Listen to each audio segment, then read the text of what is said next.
मनुष्य का सबसे बड़ा भय अंधकार नहीं है, मृत्यु नहीं है, असफलता नहीं है। उसका सबसे बड़ा भय है अकेलापन।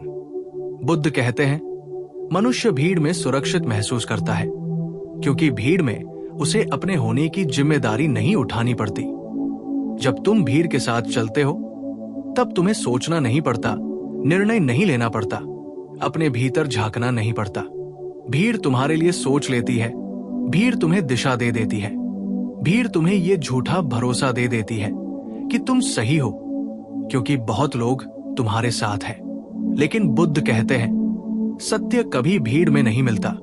सत्य हमेशा अकेले खड़े व्यक्ति को मिलता है। जब सिद्धार्थ ने राजमहल छोड़ा, तब उन्होंने किसी से पूछा नहीं था, मैं सही कर रहा हूं या नहीं।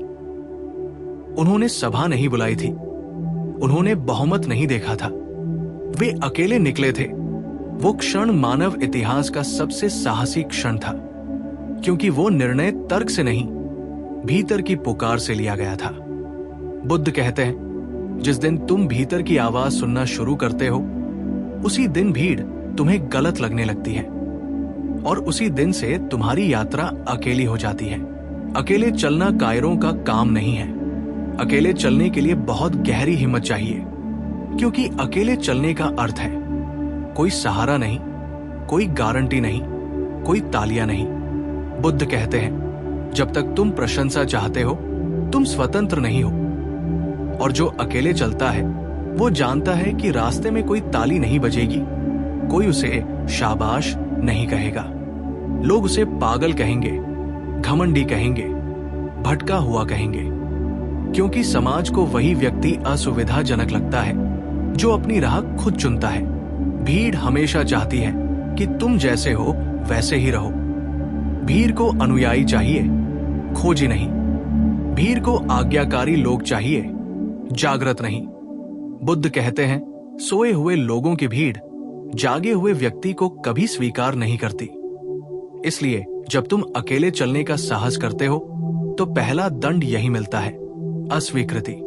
तुम्हें बाहर कर दिया जाता है, तुम्हें अजनबी बना दिया जाता है, तुम्हें चुप कराने की कोशिश की जाती है। लेकिन बुद्ध कहते हैं, यही परीक्षा है, यही वो अग्नि परीक्षा है जिसमें आत्मा शुद्ध होती है। जो इस अस्वीकृति से डरकर वापस भीड़ में लौट जाता है, वो कभी स्वयं को नहीं जान पाता। वो जीवन भर दूसरों की अपेक्षाओं का बोझ ढोता रहता है और अंत में थककर मर जाता है, बिना ये जाने कि वो वास्तव में कौन था। अकेले चलने का अर्थ ये नहीं कि तुम लोगों से घृणा करने लगो। बुद्ध घृणा के नहीं, करुणा के मार्ग पर थे। अकेले चलने का अर्थ है भीतर से स्वतंत्र होना। लोग आसपास हो या न हो, तुम्हारा केंद्र तुम्हारे भीतर स्थिर रहे। बुद्ध कहते हैं, जिसे स्वयं का साथ मिल गया, उसे संसार का साथ अनावश्यक हो जाता है। जब तुम अकेले होते हो, तब तुम्हारे सामने कोई मुखौटा नहीं रहता। तब तुम स्वयं से झूठ नहीं बोल सकते। भीड़ में तुम अपने डर छुपा सकते हो, अपनी कमजोरी ढक सकते हो, लेकिन अकेलेपन में सब उघड़ जाता है। और यही कारण है कि लोग अकेलेपन से भागते हैं। बुद्ध कहते हैं, लोग शोर इसलिए करते हैं ताकि भीतर की आवाज न सुननी पड़े, लेकिन वही आवाज तुम्हें तुम्हारे सत्य तक ले जाती है। अकेले चलने वाला व्यक्ति धीरे धीरे समझने लगता है कि उसे किसी की स्वीकृति की जरूरत नहीं। उसका मूल्य भीड़ तय नहीं करती। उसका अस्तित्व किसी रिश्ते, किसी पद, किसी पहचान पर निर्भर नहीं है। बुद्ध कहते हैं, जब तुम जान लेते हो कि तुम स्वयं पूर्ण हो, तब संसार तुम्हें छोटा नहीं कर सकता। लेकिन इस बोध तक पहुंचने से पहले एक लंबा अंधकार आता है। एक ऐसा समय जब तुम्हें लगेगा कि तुम गलत हो, कि सब सही है और तुम ही भटके हुए हो। बुद्ध इसे आत्मिक रात्रि कहते हैं। ये वो समय है जब तुम्हारे भीतर का पुराना टूटता है और नया अभी बना नहीं है। ये समय सबसे कठिन होता है। बहुत लोग यही हार मान लेते हैं। वे कहते हैं, चलो जैसे सब चल रहे हैं वैसे ही चल लेते हैं, और उसी क्षण वे खो जाते हैं। बुद्ध कहते हैं, यदि तुम उस अंधकार में भी अकेले खड़े रह सको, तो प्रकाश निश्चित है, क्योंकि अंधकार केवल परिवर्तन का संकेत है। अंत नहीं। बीज भी अकेले अंधेरे में मिट्टी के नीचे सड़ता है, तभी अंकुर बनता है। जो बीज मिट्टी से डर जाता है वो कभी वृक्ष नहीं बन पाता। अकेले चलने वाला व्यक्ति धीरे धीरे शांत हो जाता है। उसे साबित करने की जरूरत नहीं रहती, उसे लड़ने की जरूरत नहीं रहती। उसका मौन ही उसकी शक्ति बन जाता है। बुद्ध का मौन इसी कारण इतना प्रभावशाली था। वे चिल्लाते नहीं थे, वे बहस नहीं करते थे, वे बस होते थे और उनका होना ही लोगों को हिला देता था। भीड़ शोर से प्रभावित होती है, लेकिन सत्य मौन से प्रकट होता है। जब तुम अकेले चलना सीख लेते हो, तब तुम किसी के विरोधी नहीं रहते, तुम तुलना से बाहर आ जाते हो। बुद्ध कहते हैं, तुलना दुख की जड़ है। अकेले चलने वाला व्यक्ति तुलना नहीं करता, क्योंकि उसके पास मापने का कोई पैमाना नहीं रहता। वो बस अपने भीतर की यात्रा पर होता है। और यही कारण है कि इतिहास में जितने भी जागृत लोग हुए, बुद्ध, महावीर, कबीर, नानक, सब अकेले चले। उनके पीछे भीड़ बाद में चली, जब वे सत्य बन गए। पहले उन्होंने अकेले होने की कीमत चुकाई। बुद्ध कहते हैं, अकेलापन और एकांत को लोग एक समझ लेते हैं, जबकि दोनों बिल्कुल विपरीत है। अकेलापन एक पीड़ा है, क्योंकि उसमें तुम खुद से कटे होते हो, और एकांत एक उत्सव है, क्योंकि उसमें तुम पहली बार खुद से जुड़ते हो। लेकिन मनुष्य ने इतना समय भीड़ में बिताया है कि उसे स्वयं के साथ रहना डरावना लगने लगा है। जब वो अकेला बैठता है तो उसका मन भागने लगता है, बेचैन हो जाता है, पुराने घाव उभर आते हैं, दबे हुए डर सामने आने लगते हैं। बुद्ध कहते हैं, जिससे तुम भागते हो वही तुम्हारा बंधन बन जाता है। जो व्यक्ति अकेले चलने का साहस करता है वो धीरे धीरे इस डर से गुजरता है। शुरुआत में एकांत भारी लगता है, जैसे कोई बोझ, लेकिन कुछ समय बाद वही एकांत हल्का होने लगता है। बुद्ध कहते हैं, जब तुम खुद के साथ सहज हो जाते हो तब तुम्हें किसी की जरूरत नहीं रहती, और यहीं से प्रेम जन्म लेता है। क्योंकि जरूरत से किया गया प्रेम बंधन होता है, और पूर्णता से किया गया प्रेम स्वतंत्रता। समाज अकेले चलने वालों से इसलिए डरता है क्योंकि वे समाज के नियमों से नहीं, अपने बोध से चलते हैं। समाज व्यवस्था चाहता है, सुरक्षा चाहता है, नियंत्रण चाहता है, और अकेले चलने वाला व्यक्ति इन तीनों के लिए खतरा बन जाता है।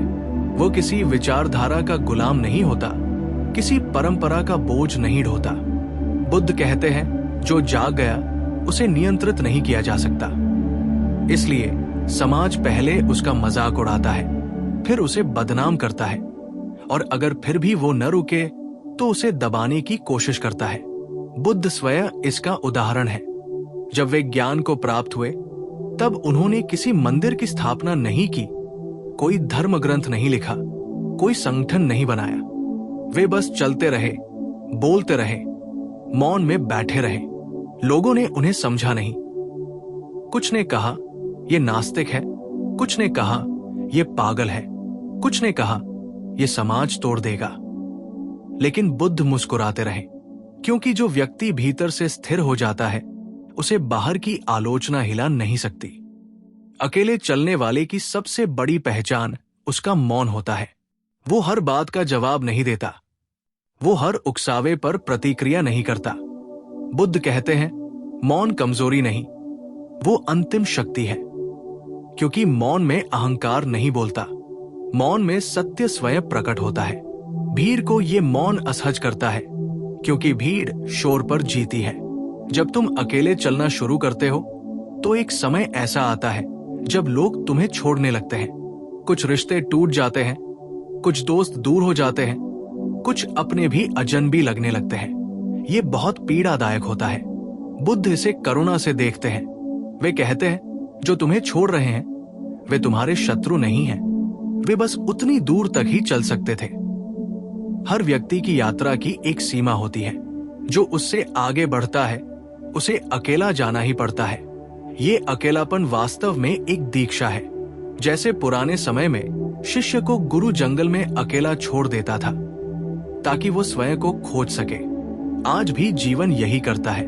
जब तुम्हें अकेला छोड़ दिया जाता है तब जीवन तुम्हें कह रहा होता है, अब दूसरों को नहीं, खुद को देखो। धीरे धीरे अकेले चलने वाला व्यक्ति एक गहरी शांति अनुभव करने लगता है। उसे भीड़ की जरूरत नहीं रहती, मनोरंजन की लत नहीं रहती, लगातार बोलने की मजबूरी नहीं रहती। बुद्ध कहते हैं, जो भीतर से भरा है वो चुप रह सकता है, और जो चुप रह सकता है वही सच में सुन सकता है। जीवन को, अस्तित्व को, स्वयं को। यहां एक बड़ा रहस्य छुपा है। बुद्ध कहते हैं, भीड़ में रहकर तुम केवल व्यक्तित्व बनाते हो, लेकिन अकेले चलकर तुम अस्तित्व बनते हो। व्यक्तित्व नकली होता है जिसे समाज गढ़ता है। अस्तित्व असली होता है जो तुम जन्म से लेकर आए हो। अकेले चलने की हिम्मत तुम्हें इसी अस्तित्व तक ले जाती है, लेकिन ये मार्ग सरल नहीं है। कई बार तुम्हें लगेगा कि तुम कहीं नहीं पहुंच रहे, कोई उपलब्धि नहीं, कोई प्रमाण नहीं, कोई लक्ष्य नहीं। बुद्ध कहते हैं, जो लक्ष्य की ओर भाग रहा है वो वर्तमान से चूक रहा है। अकेले चलने वाला व्यक्ति मंजिल के लिए नहीं, जागरूकता के लिए चलता है। उसका हर कदम ध्यान बन जाता है, और यही कारण है कि वो दूसरों से अलग दिखने लगता है। उसकी आंखों में जल्दी नहीं होती, उसकी चाल में घबराहट नहीं होती, उसके शब्दों में जहर नहीं होता। वो न जीतने की कोशिश करता है, न किसी को हराने की। बुद्ध कहते हैं, जिसे स्वयं से युद्ध जीत लिया, उसने संसार से युद्ध समाप्त कर दिया। अकेले चलने की सबसे बड़ी उपलब्धि यह है कि तुम अपने भीतर एक ऐसा केंद्र खोज लेते हो जिसे कोई छीन नहीं सकता। न कोई रिश्ता, न कोई नुकसान, न कोई अपमान। वही केंद्र तुम्हें अडिग बनाता है, और वही तुम्हें अलग बनाता है। भीड़ अस्थिर होती है, लेकिन अकेले चलने वाला स्थिर हो जाता है, और स्थिर व्यक्ति ही दीपक बनता है। लोग उसके पास आते हैं उसकी रोशनी से, उसके शब्दों से नहीं। बुद्ध कहते हैं, फूल बनो, मधुमक्खियां खुद आ जाएंगी। बुद्ध कहते हैं, अकेले चलने वाला व्यक्ति प्रेम से वंचित नहीं होता, बल्कि वही पहली बार शुद्ध प्रेम को जानता है। क्योंकि जो व्यक्ति अकेले नहीं रह सकता वो प्रेम नहीं करता, वो सिर्फ सहारा खोजता है। वो दूसरे को पकड़ता है ताकि खुद से न मिलना पड़े। ऐसे रिश्ते डर से बने होते हैं, और डर से बना प्रेम धीरे धीरे बोझ बन जाता है। बुद्ध कहते हैं, जो स्वयं से खाली है वो दूसरे से भरना चाहता है, और ये भराव कभी पूरा नहीं होता।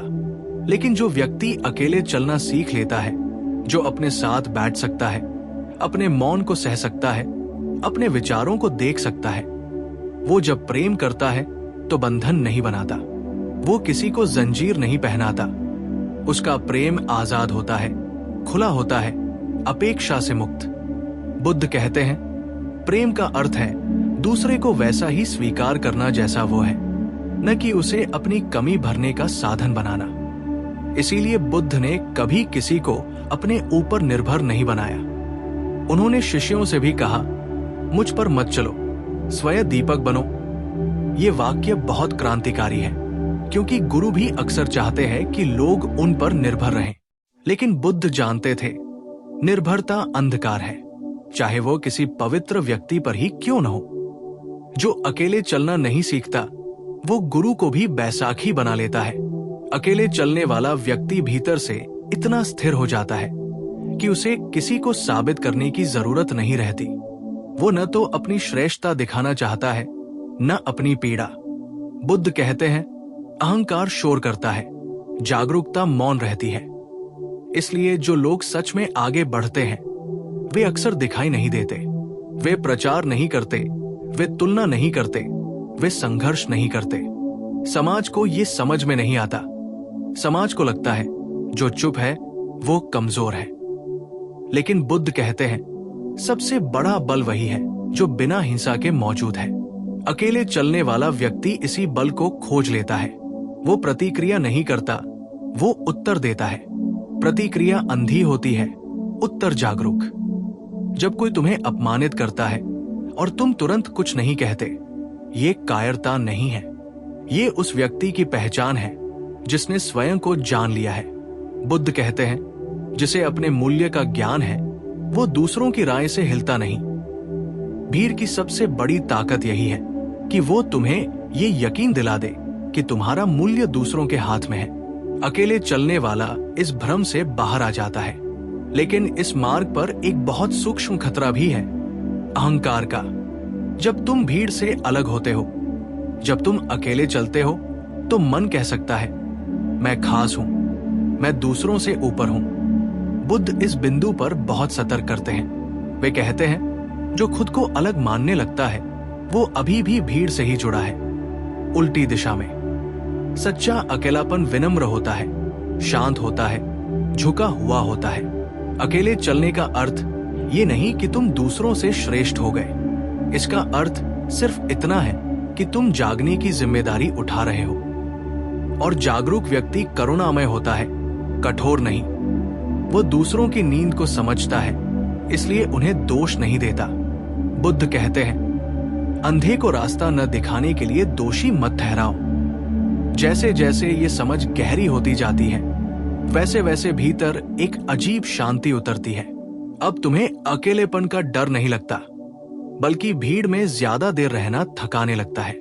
तुम कम बोलते हो, लेकिन जब बोलते हो तो शब्दों में वजन होता है। बुद्ध कहते हैं, कम शब्द, गहरा प्रभाव। यही कारण है कि बुद्ध के कुछ वाक्य ही सदियों तक गूंजते रहे। अकेले चलने वाला व्यक्ति धीरे धीरे समय से भी मुक्त होने लगता है। उसे जल्दी नहीं रहती, उसे भविष्य की चिंता नहीं रहती, क्योंकि उसने वर्तमान में रहना सीख लिया है। बुद्ध कहते हैं, भविष्य एक विचार है, वर्तमान सत्य है। जो वर्तमान में टिक गया, उसके लिए अकेलापन भी पूर्णता बन जाता है। अब उसे किसी से डर नहीं लगता, न छोड़ दिए जाने का डर, न अस्वीकार किए जाने का डर, न गलत समझे जाने का डर, क्योंकि वह जानता है, जो मुझे समझ सकता था वो समझेगा, जो नहीं समझ सकता वो भी ठीक है। ये स्वीकृति भीतर से आती है, बाहर से नहीं। और यहीं से एक चमत्कार घटता है। जब तुम अकेले चलने से डरना बंद कर देते हो, तब लोग तुम्हारी ओर आकर्षित होने लगते हैं, बिना कोशिश के, बिना रणनीति के। बुद्ध कहते हैं, जो स्वयं के साथ सहज है वो दूसरों के लिए भी सहज हो जाता है। लोग तुम्हारे पास बैठकर शांत महसूस करते हैं, भले ही तुम कुछ कहो या न कहो। ये आकर्षण अहंकार का नहीं, उपस्थिति का होता है। और उपस्थिति वही पैदा कर सकता है जिसने अकेलेपन को पार किया हो।